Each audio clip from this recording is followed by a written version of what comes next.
Conference on medical education 2019 उसमें शरीक हैं। इस वक्त हमें ज्वाइन किया है मिस ब्राउनी एंडरसन ने, वाइस प्रेसिडेंट हैं at National Board of Medical Examiners International Programs United States of America.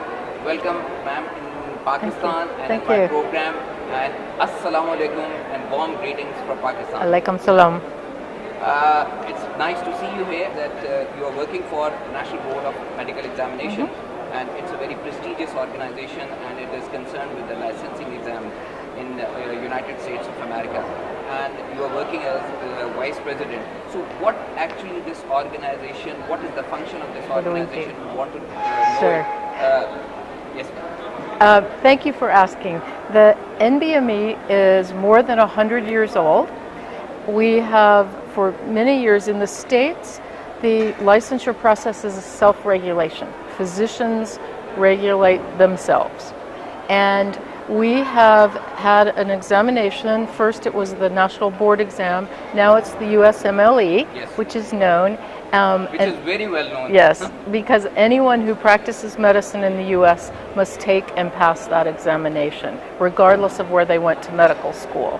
Now, there are many other things that NBME does. It's known for USMLE, but we have a very large program focused on support for the medical schools, providing the students with assessments to prepare them for USMLE, but also to help measure their progress in medical school.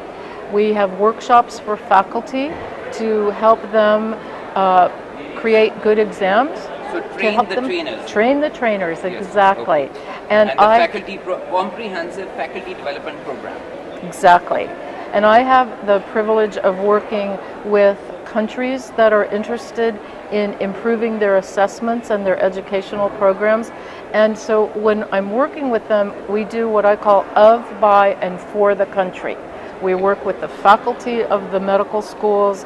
They're determining what the outcomes are that they want. This is not a US-based program that goes to another country to make their exam for them. Okay.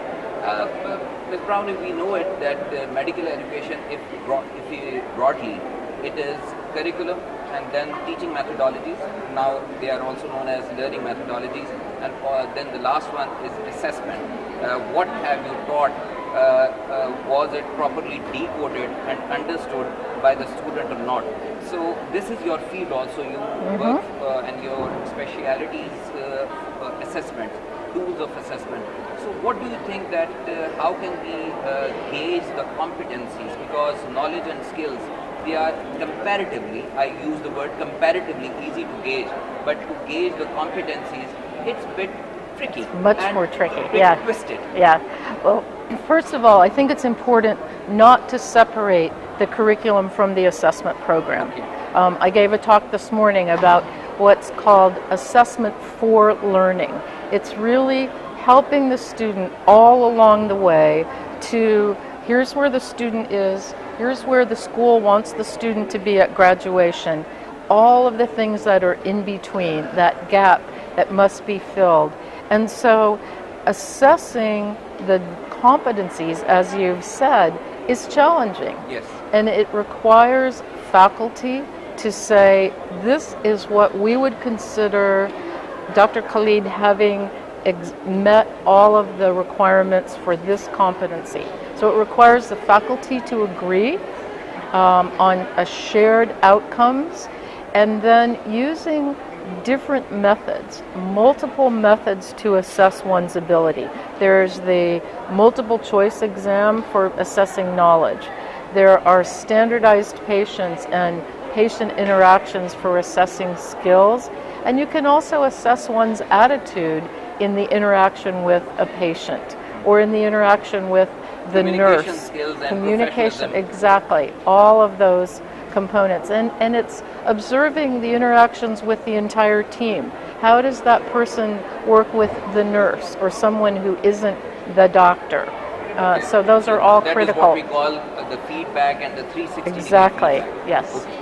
And please do let me know how is your experience in Pakistan? Oh, it's been amazing. This is my second time in Islamabad. I had the good fortune to be at the first ICME meeting in 2009.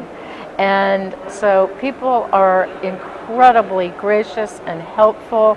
And one of the reasons that it's so wonderful to be here is the opportunity to learn and to experience another culture and be able to take some of that back, the hospitality. It's wonderful. And Islamabad has grown so much since I was here the last time. Yes. Thank you, Ms. Brownie, and we welcome you in Pakistan and hope so that you will visit again in our country, and we will definitely learn something good from you, something new tools and new technologies.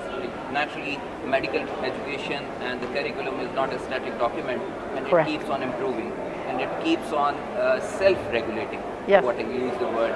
Thank you, ma'am.